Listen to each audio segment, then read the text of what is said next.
জগন্নাথপুরে কৃষি প্রণোদনা কর্মসূচির উদ্বোধন। কৃষকদের মাঝে বিনামূল্যে বীজ, চারা ও সার বিতরণ। জগন্নাথপুরের জনপ্রিয় অনলাইন নিউজ পোর্টালে আপনাদের স্বাগতম। আপনারা দেখছেন প্রতিদিনের জগন্নাথপুর। বিস্তারিত দেখুন মোহাম্মদ সুজন মিয়ার ভিডিও চিত্রে। সুনামগঞ্জের জগন্নাথপুরে 2025-26 অর্থ বছরে খরিফ 2 মৌসুমে কৃষি প্রণোদনা কর্মসূচির আওতায় আমন ধান, হাইব্রিড মরিচ, লেবুর চারা, গাছের চারা ও গ্রীষ্মকালীন শাকসবজির উৎপাদন বৃদ্ধির লক্ষ্যে ক্ষুদ্র ও প্রান্তিক কৃষকদের মাঝে বিনামূল্যে বীজ, চারা ও রাসায়নিক সার বিতরণের শুভ উদ্বোধন করা হয়েছে। শনিবার 5 জুলাই জগন্নাথপুর উপজেলা কৃষি কার্যালয় প্রশিক্ষণ সেন্টারে এই বিতরণ কর্মসূচির আয়োজন করা হয়। উপজেলা প্রশাসন ও কৃষি সম্প্রসারণ অধিদপ্তর জগন্নাথপুর সুনামগঞ্জের যৌথ আয়োজনে উদ্বোধনী অনুষ্ঠানটি সম্পন্ন হয়। জগন্নাথপুর উপজেলা নির্বাহী কর্মকর্তা মোহাম্মদ ইসলাম উদ্দিনের সভাপতিত্বে এবং উপসহকারী উদ্ভিদ সংরক্ষণ কর্মকর্তা তপনচন্দ্র শীলের পরিচালনায় অনুষ্ঠানে স্বাগত বক্তব্য রাখেন জগন্নাথপুর উপজেলা কৃষি কর্মকর্তা কাউসার আহমেদ। উপজেলা নির্বাহী কর্মকর্তা মোহাম্মদ ইসলাম উদ্দিন তার সভাপতিত্বে বলেন, এই অনুদান পরিপূর্ণ নয়, তবে এই সামান্য অনুদান দিয়ে সমাজের সবাইকে অনুপ্রাণিত করার চেষ্টা করা হয়েছে।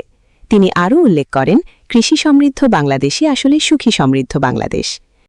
আমার জায়গা থেকে বা আমাদের পক্ষ থেকে শুধু এতটুকুই বলবো যে সরকার যে সংখ্যক প্রণোদনা কিংবা সুযোগ সুবিধা দিয়ে থাকে সেটা আপনাদের হক, আসলে সেটা আমাদের মাধ্যমে সরকার বাস্তবায়ন করে আমরা আমাদের জায়গা থেকে আমাদের যে পরিমাণ রিসোর্স থাকা দরকার, লজিস্টিক সাপোর্ট থাকা দরকার, সেটা না থাকার পরও যা আছে তা দিয়েই আমরা চেষ্টা করি সেটা পরিপূর্ণভাবে পালন করার। কাজ করতে গিয়ে মানুষের দেখা গেল ফাইন্ডিংস বের হয়, কাজ করার মাধ্যমে অভিজ্ঞতা অর্জন হয়, জ্ঞানও বাড়ে। সেই সময়ে সময়ে অর্থাৎ আমরাও সময়ে সময়ে পরিপূর্ণ হচ্ছি এবং আমাদের বিগত দিনের কৃষি প্রণোদনার কথা সকল বক্তাই টুকটাক বলার চেষ্টা করেছেন। আমরা বলতে চাই যে সরকারের যে পর্যায়ক্রমে যে সকল প্রণোদনা রয়েছে সেটা আমরা একবারে অধিক সংখ্যক না আসলেও বারবার যখন আসছে সেটা আমরা আমাদের মতো করে আপনাদের যথাসম্ভব বেশি সংখ্যক মানুষের দ্বারগোড়ায় পৌঁছানো যায় সেই প্রচেষ্টাই আমাদের থাকবে। স্বাগত বক্তব্যে উপজেলা কৃষি কর্মকর্তা কাউসার আহমেদ মাচায় সবজি চাষ এবং বস্তার ভেতরে আদা চাষের মতো আধুনিক ও সাশ্রয়ী পদ্ধতির মাধ্যমে কৃষি উৎপাদন বাড়ানোর আহ্বান জানান।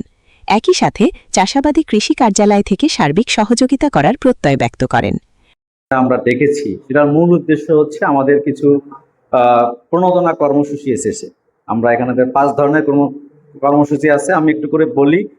আমন ধানের বীজ সহায়তা দেওয়ার সুযোগ রয়েছে, আমাদের হাইব্রিড মরিচের বীজ সহায়তা দেওয়ার সুযোগ আছে, আমাদের গ্রীষ্মকালীন শাকসবজি এটা আমরা প্রণোদনা দিব, লেবুর চারা প্রণোদনা দিব আমরা, এবং বিভিন্ন ধরনের গাছের চারা আমরা প্রণোদনা দিব।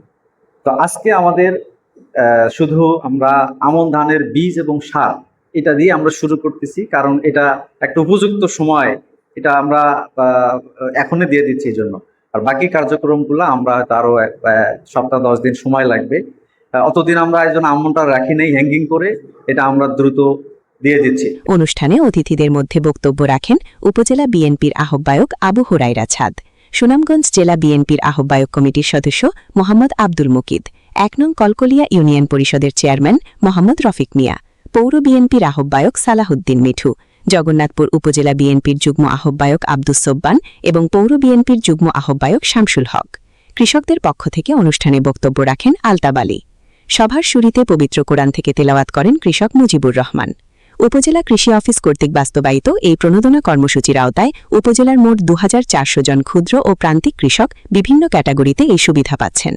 এর মধ্যে আমন ধান চাষের জন্য 1800 জন কৃষকের প্রত্যেককে 5 কেজি ধান বীজ, 10 কেজি এমওপি সার ও 10 কেজি ডিএপি সার দেওয়া হচ্ছে। হাইব্রিড মরিচ চাষের জন্য 50 জন উপকারভোগী কৃষকের প্রত্যেকে পাচ্ছেন 10 গ্রাম মরিচ বীজ, 5 কেজি এমওপি সার, 5 কেজি ডিএপি সার ও 1 কেজি বালাইনাশক। গ্রীষ্মকালীন শাকসবজি চাষের জন্য 300 জন কৃষকের প্রত্যেককে 300 গ্রাম সবজি বীজ, 15 কেজি এমওপি সার ও 15 কেজি ডিএপি সার প্রদান করা হচ্ছে। এছাড়া লেবু চারা রোপণের জন্য ২০ জন কৃষকের প্রত্যেককে ৫টি করে চারা ও ৩০ কেজি জৈব সার এবং বিভিন্ন ধরনের গাছের চারা রোপণের জন্য ২৩০ জন কৃষকের প্রত্যেককে ৫টি করে গাছের চারা, ২৫ কেজি জৈব সার ও 5টি করে খুঁটি বিনামূল্যে বিতরণ করা হচ্ছে। উদ্বোধনী অনুষ্ঠানে স্থানীয় কৃষক, প্রিন্ট ও ইলেকট্রনিক মিডিয়া সাংবাদিকবৃন্দ উপস্থিত ছিলেন।